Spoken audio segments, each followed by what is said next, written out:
Hello everyone, welcome back to Valley of the Mist Block of the Month. I'm Adriane Ritter. And I'm Shelley McNeely.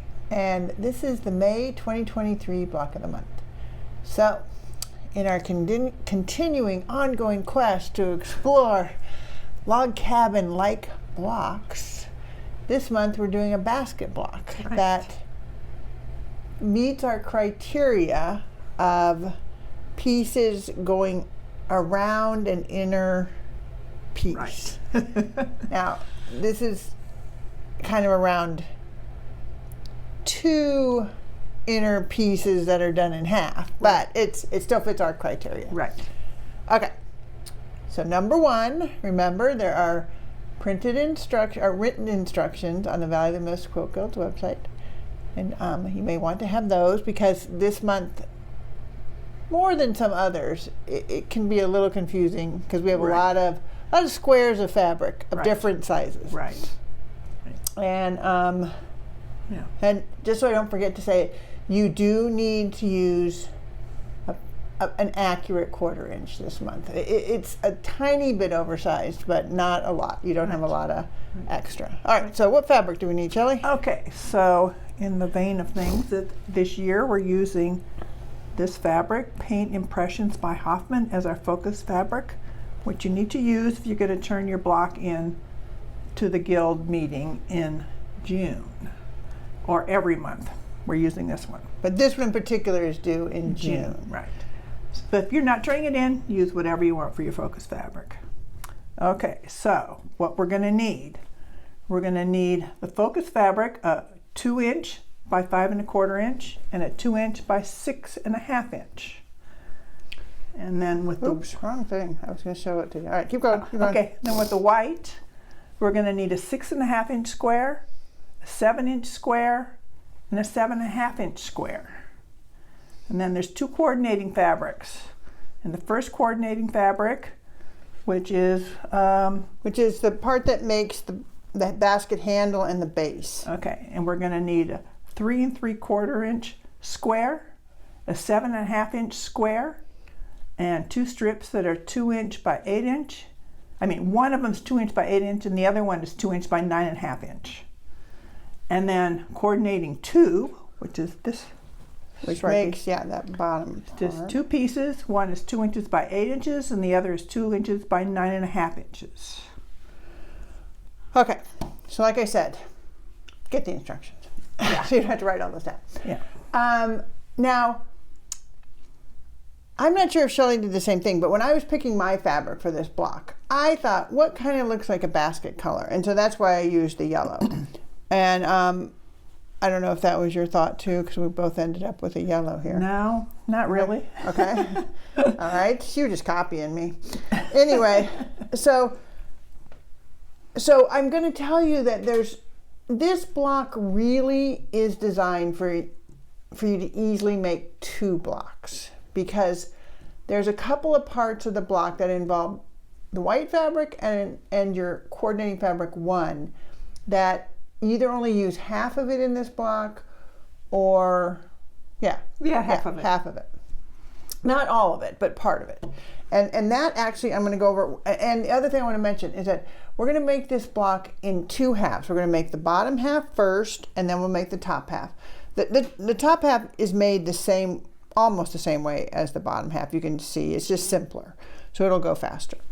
So the first step that we have to do, and I'm going to show you this step on some demo fabric because I already did it, and this is one of the things that gives you half that you need for this block, is we're going to make these 1/4 square triangles, which are what these pieces are called at the bottom here. And they're called a 1/4 square triangle because you make them like a 1/2 square triangle and then you cut it in half. And so even though they look like a 1/2 square triangle on the other angle, they're called a 1/4 square. And so what you do is you're going to take your two pieces of fabric, and it'll be your coordinating 1 and your white that are 7 1/2 inch pieces. These are smaller because I was just showing. And I want you on the white, you're going to layer them right sides together. And on the white piece, draw a line on each diagonal. Then I want you to sew a 1/4 inch away from one of the diagonal lines on both sides. Don't do it on both, just on one. So you're just going to sew here and here. Then, after you've done that, you're going to cut on both of those diagonal lines. So if you cut just on this line, you would have your half square triangle. But when you cut on this line, it gives you the 1/4 squares. And you end up with, oops, that's going to close. You end up with 2 different versions of it that have the coordinating fabric on opposite sides. And this pair here is the same, and so you can use that for your second block. But these are the bottom parts of this. They're just kind of turned right now. Okay, so that's our first step, is to make those 1/4 square triangles. And after we do that, we'll come back and talk about the next step. Right. All right, I know you're thinking, if you already had those cut, why did you have to take a break? Shelley didn't have all her pieces up here. So anyway, now we're ready. Okay, so so you've made your 1/4 square triangles, and the next step is and this sewing for this block is very simple because everything lines up nice and easy. I don't know if you can see it on Shelley's, but basically you are going to take the shorter of your focus fabrics and the little. We haven't told them to cut that yet. Oh yeah, I forgot. Okay, so this was your coordinating one, 3 3/4 inch square, and you were going to cut it on one diagonal. And this is another one that you end up with one left over for your next block. So then you're going to take this focus fabric and you're going to line it. You're going to go on the 90-degree side, and you're going to just exactly line that up and sew down this seam here. Now, don't look at it and say, oh, Adriane, why'd you have me cut so much fabric? I don't need this much. You do. Don't even question it. It's almost exactly the length you need, because when this opens out, you've got a very wide diagonal cut that's going to end up being made on this. But we're not going to do that now. We're just going to sew those on. So you sew on that side, and then press it toward. I pressed it towards. Yeah, this was the one. I think we'll look at that on the second half. Oh, okay, yeah. Because when in the final on this one, we're going to keep pressing to the newly added fabric. On the second half, we might do it a little different, because then we can interlock seams when we sew together. We can nest the seams when we sew together, the middle. Right. Okay, but for now we're just going to press out. So you have this sewn on.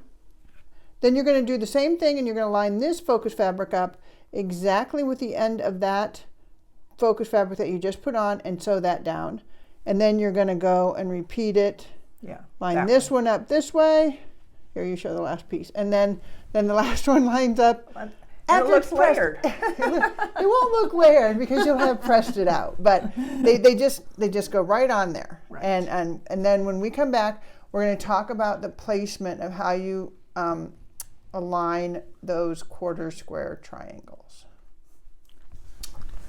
All right, so we have made our V base, we'll call that. The other thing, I did forget to mention this when I was talking about why we have you cut extra pieces. And the reason, when you're doing this on your own, you can do it how you want. But one of the best practices for quilting when you're making a block is that your outside edges have straight edges, not biased edges. Have straight grain edges, not biased edges. Mm-hmm. And if we cut these different, we would be leaving you with biased edges. So that's why we don't make these 1/4 triangles the other way, because then your outside edge would be a biased edge, which we don't want. Yep. Okay, so that's I just thought I'd give you that little insight. Okay, so you were going to say, Adriane, I love this block because it has all these dang triangles and no lining up and no clipping corners and no weird lining up. I know. So here's the trick for the next step. So after you made your quarter square triangles, I want you to measure them. And so Shelly's got a ruler there. If they are 7 inches on the long edge, I mean, actually it's a tiny tip, tiny bit more. Yeah, tiny. That's fine. Then you are good and you can line up how we're going to say. If they're a little short, you just have to adjust that. If they're bigger, still line them up this way. Basically, all you're going to do is you're going to set your block how it should look in front of you.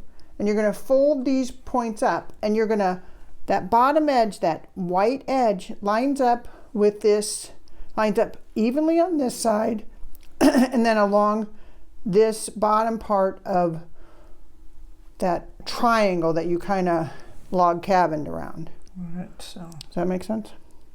Like that. And then you sew that edge, and then after you're done, you do the same thing with this one. And you should have a great overlap, 1/4 inch overlap at that point at the bottom. Everything should be good. Right. So I think we'll just do that, right? no, actually, I think I'm gonna. So I want you to sew those 2 points on, and then you're just gonna set that half a block aside. We're done with it for right now, because we'll do the trimming at the same time we do the top trimming. So now you can see the top half of the block is really constructed the same way. It's just easier. So we had in the piecing instructions for the fabric, you had a 7-inch white, and you cut that one on one diagonal, and that makes these points. And then you had, that was a 6.5. Oh yeah, this one here is a 6.5 inch white. And this one, for me, I have, I don't have it sitting here, but I made this block, and so I have one of these left. I cut it on diagonal, and I had half of that left. So you take that block, and you lay the 2 pieces around it, just like we did for these ones down here. And then these corners go on the exact same way. Make sure you turn it so you're looking at it. Fold them down correctly. But basically, you're putting the hypotenuse. When you fold this on, it lines up with the top edge. Yeah, the outer edge lines up with this bottom here. Sew that on. So when we come back, we're going to have both of our halves, and we're going to talk about the trimming. All right, we forgot to mention the pressing for the second half of the block. So on this part, we press to the newly added fabric. For this half, we want you to do the opposite and press to what you added to. So basically you're pressing in toward this white triangle. Mm-hmm. It will kind of make, the last seam you do kind of makes a little bit of a lump, but go with it. I did. I didn't want to, but I did. Okay, so the second to last step we have is to trim these half blocks. And it's very easy to do. So I've already trimmed the bottom of this one. And basically what I did was I put my ruler, I have a 12.5 inch square up that I'm using. I made sure that right here I had a 1/4 inch right above my my coordinating 2 fabric, so that when it gets onto the next block I don't lose that point. And then these diagonal points right here, or triangle points, sorry. Right. They should line up on the 6 1/4 inch line on your ruler. So line that up and then trim those sides. And then after that, you're going to turn it over. And now you want to put this bottom line on the 6 1/2 of your ruler. Now Shelly has a 6 1/2 inch ruler, so she just uses that. Right. And you just want to trim it so it's 6 1/2 inches tall now. If you think your seam is not going to be a 1/4 inch, you might give yourself a hair extra, but that's what you want, because we're assuming all we have to do is that center seam. You do a 1/4 inch accurately, and you should be fine. Unfortunately, we can't wait and trim at the end because we have to take the extra off of the middle. Right. And so we do the same thing on this block. You're going to measure that 1/4 inch at the top. And when I'm looking at mine, I haven't trimmed this, but I think mine is just exactly a 1/4 inch. I probably have extra width on the sides. Yeah. And then the 6 1/4 goes right through this point here. Trim those down, turn it around, trim this to 6 1/2. Right. And then sew those two seams together. And if you've pressed it like we suggested, where they intersect at these 2 points, those two should nest. Right. If it doesn't nest exact, it's okay. Main thing is you have your 12 1/2 by 6 1/2 inch piece that you're sewing together. So you end up with a square, 12 1/2 inch square at the end, right? Right. I'm not So sure. each one of these has to be 6 1/2 by 12 1/2. I think what she's trying to say is that if they don't nest because they don't accurately match, Right. that's Right. not I'm critical. sorry. Yeah, that's what I mean. Okay. Yeah. They should match because they're the same size pieces, but they may not. You really can't even see. I think I pointed out to Shelley right here. This one matched perfectly, and this one maybe because of the trimming, it was Yeah, mine's not even a super- 16th off, Yeah. but you really can't even see it. Right. Okay, so we're going to come back with our finished blocks. All right, there's our finished blocks. Right. They're looking good. Yes. I was saying to Shelley a minute ago that if we had, we went by the fabric choices of a traditional basket block, but if we had switched and put the focus fabric right here, it would look like a basket full of flowers. Yeah. But we didn't. Don't do that. Okay. Question for you. Your last seam, how did you press it? I pressed it towards the center. Towards the center. Oh no! Oh, you're talking about the very last seam. Yeah. Up to the top. I pressed mine open. So just your choice. Your choice. It just seemed lumpy. So, Well, it is, but I thought, what the heck? I know how to press a seam open. I can do it. Yes. All right. So here's our May block due at the June meeting, and hope to all see you there. Next month. Yeah.